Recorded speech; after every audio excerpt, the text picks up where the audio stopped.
श्री गुरुदेव भगवान की जय। श्रीमद् भगवद गीता के 4th अध्याय में श्री भगवान यज्ञों का 12 प्रकार के यज्ञों का वर्णन करते हुए बताते हैं कि उक्त यज्ञों द्वारा ही ज्ञान प्राप्त संभव है। इन यज्ञ रूप कर्मों को करते हुए ही हम ज्ञान की प्राप्ति कर सकते हैं। वह यज्ञ रहित जीवन निकृष्ट, व्यर्थ, सुख शांति से रहित ही रहेगा। यहाँ भी और लौकिक और परलोक दोनों में भी कहीं उसको सुख शांति नहीं मिलेगी। अतः जो भी यज्ञ है वो भी कोई भी यज्ञ स्वीकार करें, परंतु यज्ञ में जीवन ही होना चाहिए। इसी यज्ञ का महत्व और बताते हैं। और आज के 32वें श्लोक में बताते हैं, एवं बहुविधा यज्ञा बतता ब्रह्मणो मुखे कर्म जान विद्धि तान सर्वा नेवम ज्ञात्वा विमुच्यसे। बहुभात से यह ब्रह्म मुख में यज्ञ का विस्तार है, होते सभी हैं ज्ञान से यह जानकर निस्तार है। श्लोक का अन्वय है, एवं बहुविधा यज्ञा ब्रह्मणो मुखे वितता तान सर्वा कर्म जान विद्धि एवं ज्ञात्वा विमुच्यसे। अर्थात बहुत प्रकार के यज्ञ हैं। कोई भी कार्य हो उसका संबंध बहुजन हिताय देश समाज से है। स्वार्थ हमारा लक्ष्य नहीं, परार्थ में कार्य होना चाहिए। स्वार्थ एक तो अपने जीवन की उन्नति चाहता है, ज्ञान भक्ति यज्ञ अनुष्ठान पूरा हो, कोई भी शुभ कार्य करने होने की आकांक्षा है। धन पद पुत्र पौत्र की प्राप्ति भी ये सब महत्वाकांक्षा हैं, परंतु किसी को हानि पहुंचाकर दुर्भावना से न हो। स्वार्थ भी हो तो किसी को हानि ना पहुंचाएं, अपना काम बनाए, ठीक है। महत्वाकांक्षा हो, आकांक्षा हो, ठीक है, लेकिन किसी को दुर्भावना से नहीं कि किसी को हानि पहुंचाकर हमारा काम बन जाए, ऐसी भावना नहीं होनी चाहिए।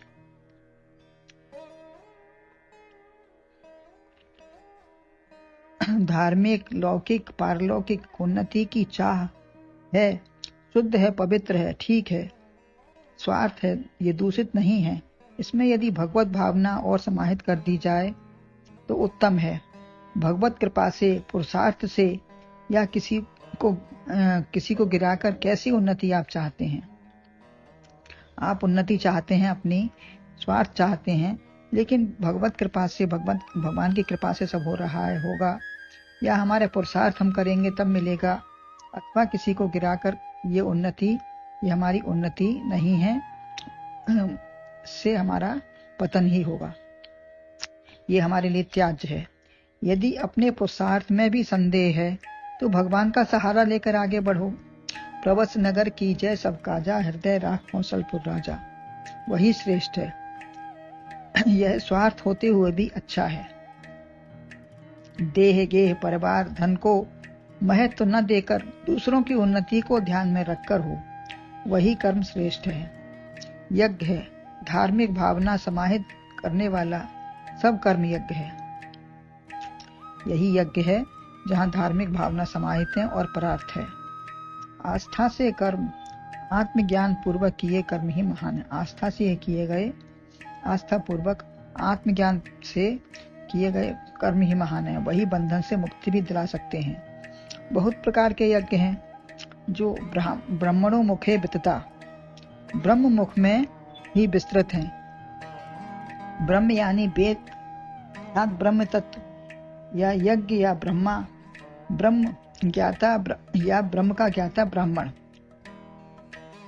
यहाँ वेद यानी वाणी में विस्तृत हैं। वेद ज्ञान होता है तो यही जो वाणी में विस्तृत है। यह यज्ञ सकाम निष्काम दोनों हैं। कर्म कांड की 80,000 श्रुतियां कर्ममय हैं। 80,000 श्रुतियां हैं जो कर्म को बताती हैं हमको कि किस तरीके से कर्म हमारा जीवन बने। दशरथ ने पुत्रेष्टि सकाम यज्ञ किया, परंतु आप मांगा क्या कि हमको आप जैसा पुत्र चाहिए। भगवान ने स्वयं कहा कि आप सरिस खोजो कहाँ जाई, द्रप तब तने हो मैं आई। तो भगवत भावना छिपी थी, तो आप ही भगवान आ गए। अतः लौकिक की चाह सकाम है। उन्होंने लौकिक नहीं चाहा, कुछ पुत्र चाहा, लेकिन लौकिक नहीं, भगवान को ही चाहा, ये सकाम है। इसी प्रकार विश्वामित्र जी का यज्ञ निष्काम था। राक्षस वध चाहते थे, उपद्रवों की शांति के लिए किया था।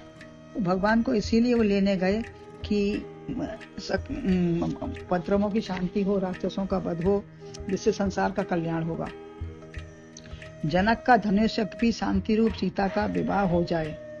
पहले मंगल भवन मंगलदायक भगवान हृदय में विहार करें। हैं तो राम सबके हृदय में, परंतु द्रवित होकर हमारी वृत्ति में आ जाएं। हमारा मन भाव इतना द्रवित हो कि हमारी वृत्ति में हर समय उपस्थित रहें। दसों इंद्रियों के आनंददाता रसो वैसा आनंदमय द्रव रूप, जो संगठित रूप से सब इंद्रियों में विराजित हैं तो विराजित सब जगह, लेकिन दशरथ के आंगन में विहार करने वाला ब्रह्म विराजे उस उपद्रव, तब हमारे उपद्रव सब शांत होंगे। सामने हमको भगवान का ही रूप दिखाई दे, किसी भी काम में, किसी भी भाव में, किसी भी व्यक्ति में, हर तरफ, तभी हमारे उपद्रव शांत हो पाएंगे। और शांति रूपी सीता देहाध्यास को छोड़कर विदेह नंदिनी आत्मबुद्धि को ग्रहण करने वाले राम को ही मिलेगी। तब विदेह नंदिनी सीता आत्मबुद्धि को ग्रहण करने वाले राम को प्राप्त होगी। धनुष यज्ञ हो तभी श्री राम का साक्षात्कार प्रकट होकर शांति रूपी सीता मिलेगी, और राम राज्य होकर सब यज्ञ पूरे होंगे।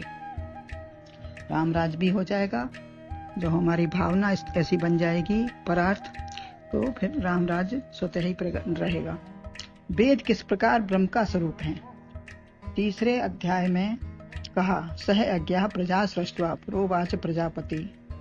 ब्रह्मा ने ऐसा कहा है, प्रजा उत्पन्न करके यज्ञ के साथ ब्रह्म से या ब्रह्मा से किससे उत्पन्न हुए वेद? वेद किससे उत्पन्न हुए, ब्रह्म से या ब्रह्मा से?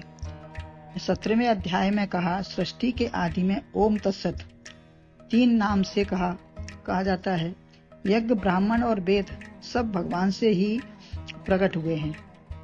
यज्ञ, ब्राह्मण, वेद सब भगवान के ही रूप हैं, उन्हीं से प्रकट हैं। भगवान की नाभि से ब्रह्मा का निवास प्रकट होना, यह चारों हाथों में वेद लेकर प्रकट हुए, अतः भगवान से हुए या ब्रह्मा लेकर प्रकटे, ऐसा वेदों में यज्ञ का वर्णन है। ब्रह्म के अस्तित्व में ही वेदों के अंतर्गत इनका विधान व रचना की गई है।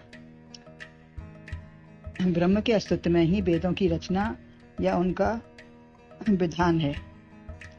वेदों में जो बहुत विस्तार किया है यज्ञ का, तान सर्वा, उन समस्त यज्ञों को कर्म से उत्पन्न हुआ जानो। वेदों में जो यज्ञ का विस्तार है वो सब कर्म से ही होते हैं, बिन कर्म के तो कुछ होगा नहीं। कर्म होगा तभी उससे कुछ उत्पन्न होगा। कर्म इंद्रिय से व मन वाणी से ही होते हैं। इनमें 3 प्रमुख कर्म हैं, यज्ञ, दान, तप। ये 18वें अध्याय में कहा है, न त्याज्यमिति चापरे। यह मनुष्य को पवित्र करने वाले हैं। पावनानि मनीषिणाम, जितने भी यज्ञ हैं कर्म से ही पैदा होते हैं। यहाँ यज्ञ ही प्रमुख है। वर्णन है, यान्ति ब्रह्म सनातनम, सनातन ब्रह्म को प्राप्त होता है। कहीं बिना ज्ञान के मुक्ति नहीं है, और कर्म से मुक्ति नहीं हो सकती, ऐसा भी है। कहीं बताया है कि बिना ज्ञान के मुक्ति नहीं है और कर्म से मुक्ति भी संभव नहीं है। अतः कर्म से मुक्ति हो सकती है कि नहीं, कर्म भी एक ज्ञान पूर्वक व दूसरा अज्ञान दशा में करता है। कर्म से मुक्ति भी होने का साधन है कि कर्म हम ज्ञान दशा में कर रहे हैं अथवा अज्ञान दशा में कर रहे हैं। ये बाह्य अंतर नहीं है। एक ही प्रकार से भोजन, सत्संग, सोना, जागना सब कर्म करते हैं। मैं मेरे में या ब्रह्म भाव में कैसे कर रहे हैं? जो भी कर्म कर रहे हैं वो मैं मेरे के लिए कर रहे हैं, मुझे आराम मिले, मेरे को आराम मिले, तो ये हो रहा है। या हम ब्रह्म भाव में कर रहे हैं कि जो हो भगवान के लिए हो, परार्थ हो। भोजन भी आहुति है, किसी का पोषण है, किसी का रसास्वादन है। भोजन भी करते हैं तो कोई अपने स्वाद के लिए, अपनी तृप्ति के लिए करते हैं, और कोई कहता है पोषण करना है बस शरीर का। और हर क्रिया आप कैसे करते हैं? ज्ञान पूर्वक कर्म से ही मोक्ष संभव है। अतः ज्ञान पूर्वक कर्म जो होगा तो उससे भी हमें मोक्ष की प्राप्ति हो सकती है। इस प्रकार जानकर मोक्ष को प्राप्त हो जाएंगे कि समस्त कर्म ब्रह्म से उत्पन्न है, मैंने नहीं किया, तब कर्मासक्ति व फलासक्ति कुछ नहीं होगी। जब मैंने किया ही नहीं, मैं करने वाला कुछ नहीं, ब्रह्म के उत्पन्न है और ब्रह्म के लिए हम कर रहे हैं, तो वहां न कर्मासक्ति है, न मैंने किया, न मुझे फल चाहिए उसका, तो वो मोक्ष रूप हो ही क्या। शरीर पंचभूतों 3 गुणों का है, यह जानना ही यज्ञ है। मैं अजन्मा, अकर्ता, अभोक्ता हूँ, ऐसा जानकर मोक्ष ही होगा। कर्म बंधन सब खुल जाएंगे। गुरुदेव भगवान की जय।